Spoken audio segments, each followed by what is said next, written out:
Hey, Jane. I was thinking we could go back in time today and teach our friends about the Common School time period, which lasted from around 1840 to around 1880. That's a great idea. Isn't that the time period after the United States realized they needed to improve our education system? That's right, Jane. After the War of 1812, immigration to the United States increased, and our country realized that we had to prepare for more children in our schools. Let's go back to 1827 and learn about the Common School. Have you ever heard of the McGuffey Reader, Mary? No, I haven't. Well, in 1836, this guy, Reverend William Holmes McGuffey, who is the president of many colleges, created 6 books, or readers, for school children to help them learn about things like reading, math, spelling, and morals. Between the years of 1836 and 1960, more than 122 million copies of these readers were sold. Wow, that sure is a lot of books. This is Mary Lyon. Wow, that's my name. She started teaching when she was 17 years old and taught for 20 years at many different schools. In 1834, she started raising funds to start a female seminary. In 1837, her seminary, named Mount Holyoke Female Seminary, opened. Mount Holyoke's course of study focused on sciences and on improving the students' religious lives. Mount Holyoke Seminary is now called Mount Holyoke College, and it has been used as a model for women's education. This man is Friedrich Froebel. Froebel was a teacher and was influenced by progressive ideals. He believed that it was important for children to play. Froebel said, "Play is the highest expression of human development in children, for it alone is the free expression of what is in a child's soul." In 1837, Froebel opened the first kindergarten in Blankenburg, Germany. Before this, there had been no school system for children under 7 years old. Froebel also created open-ended teaching materials called gifts that let children learn through hands-on involvement and play. Wow, who knew that if it wasn't for this guy, we might not have kindergarten. Hey look, here is Horace Mann. He is known as the father of education.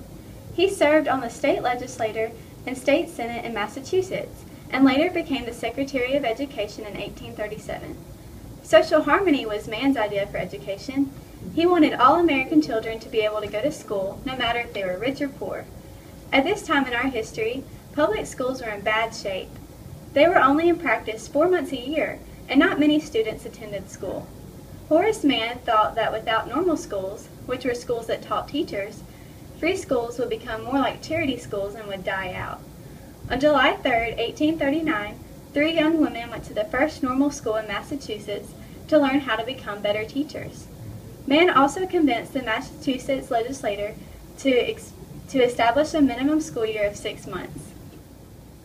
To boost attendance rates in schools, Connecticut passed a law in 1842 saying that no child under the age of 15 could work unless there was proof that they attended school for 3 months out of the year.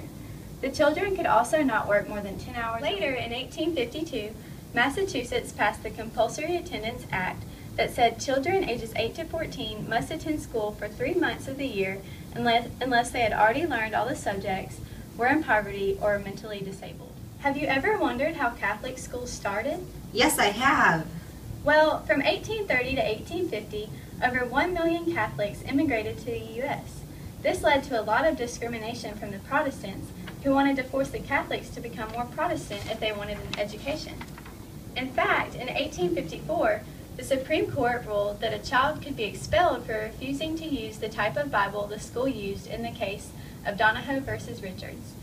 This led to the creation of private Catholic schools like we know today. The National Teachers Association was established in 1857 and helped teachers with their lessons, salaries, working conditions, class size, and planning time.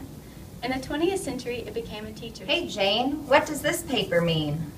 This is the Morrill Land Grant Colleges Act. Justin Morrill introduced this act, which established federal funding for the creation of public colleges and universities in the U.S.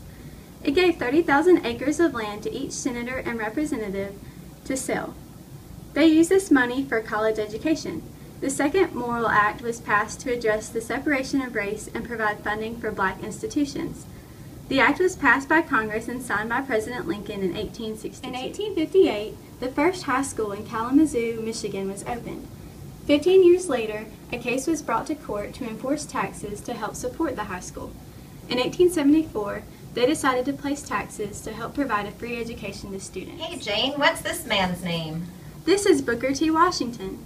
Washington was born a slave in Franklin County, Virginia. He played a big role in education for African Americans. In 1881, Washington founded Tuskegee Institute, an African American school in Alabama that taught industrial and moral education and trained public school teachers.